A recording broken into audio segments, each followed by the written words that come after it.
And you see these Democrat plaintiffs and attorneys and judges try to sabotage him for many, many months. The Supreme Court finally stopped them, or largely stopped them, and now they are turning to violence on the streets, where you have Democrat politicians like Tim Walz and Jacob Frey encouraging violence against federal law enforcement executing federal laws. That is textbook insurrection.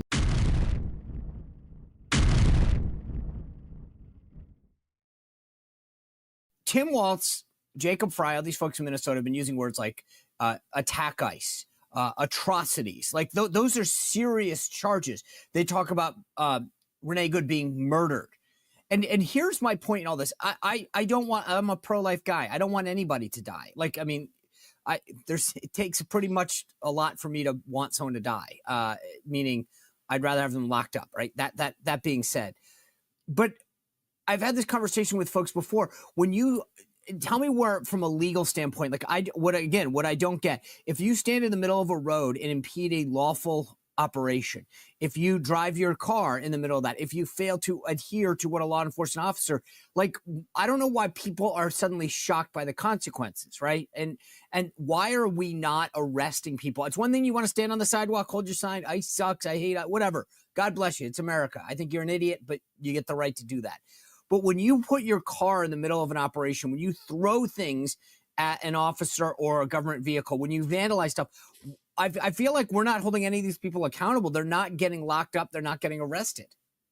Well, the reason they're not getting locked up and arrested is because these guys are outnumbered. Our federal officers are outnumbered on the streets of Minneapolis, and Governor Tim Walz, the Minnesota governor, and Jacob Frey, the Minneapolis mayor, are not only refusing to send in state and city police to assist, they're actively encouraging the insurrection against this federal law enforcement. And that's exactly what this is insurrection. Remember this: Congress passes immigration laws. Congress controls our borders. We elect our members of Congress to represent we the people. Our most sovereign power as we the people is to control our border and control our population. We never gave that away, ever. Not at our founding, not after the Civil War and the Civil War amendments.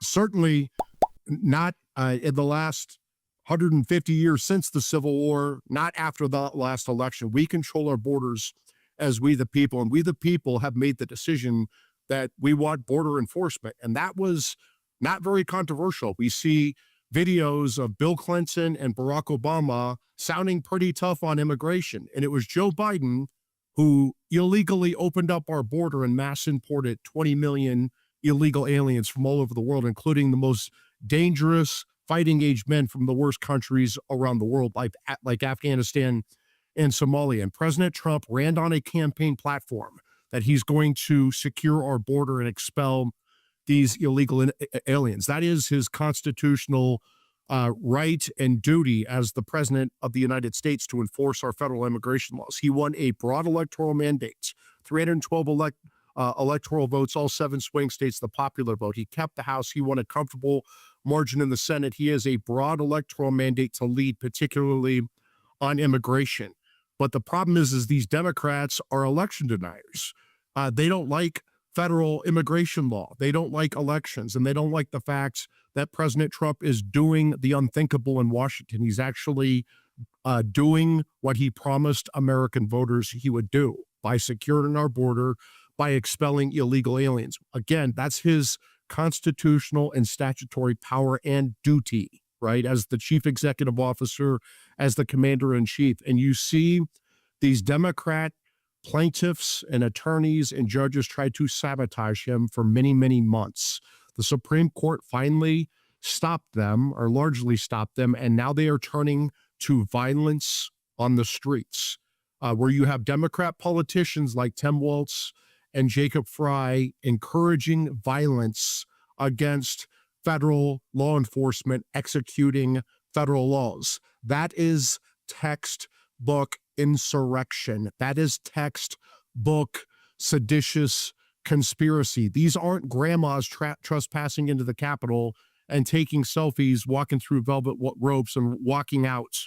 These are people trying to kill federal law enforcement enforcing federal immigration laws. This is Confederate type behavior by Tim Waltz and Jacob Fry, and they must be held accountable. We must start seeing federal charges for insurrection, for seditious conspiracy, for assaults on federal law enforcement, for conspiracy generally, for harboring illegal aliens, for kidnapping federal law enforcement when you try to arrest them. And that's another thing, Sean, that is so shocking to me. When these politicians say that they're going to have state and local police arrest federal ICE agents or immigration officials for doing their job, they are going to create a deadly standoff with federal law enforcement, because that is an unlawful arrest. Those are unlawful orders, and federal law enforcement is within their rights to shoot and kill anyone who tries to do that. So I hope these Democrat politicians understand if that happens, these Democrat politicians will go to federal prison for many crimes, including felony murder, for the rest of their lives. It seems interesting that they want them to go after a federal agent for, as you put, doing a lawful legal action that they're enforcing the current laws, but they won't arrest the folks on the ground. They're impeding the law and breaking the law by putting their cars there or failing to adhere. Let me just, I want to do a quick little yes or no. I did this with Ro Khanna, the Democratic congressman, that I want to show you what I did with him this morning on the show. So just do me a favor and play along for a second. Was the operation in Minnesota that ICE was conducting legal? Yes or no? Yes. Did Renee Good obstruct, by her own admission, that operation? Yes. Did her parking her car perpendicular in violation of every traffic law in the books, was that a violation of the law? Yes. Okay. When she was told to get out of that car by a law enforcement agent, was that a lawful order? Yes. Okay. When she accelerated her car, was that an unlawful act? Yes. Okay. Ro Khanna, after agreeing to all of that, still said that she was shot point blank innocently by an ICE agent. So I asked him afterwards, was Ashley Babbitt shot point blank in a use of excessive force?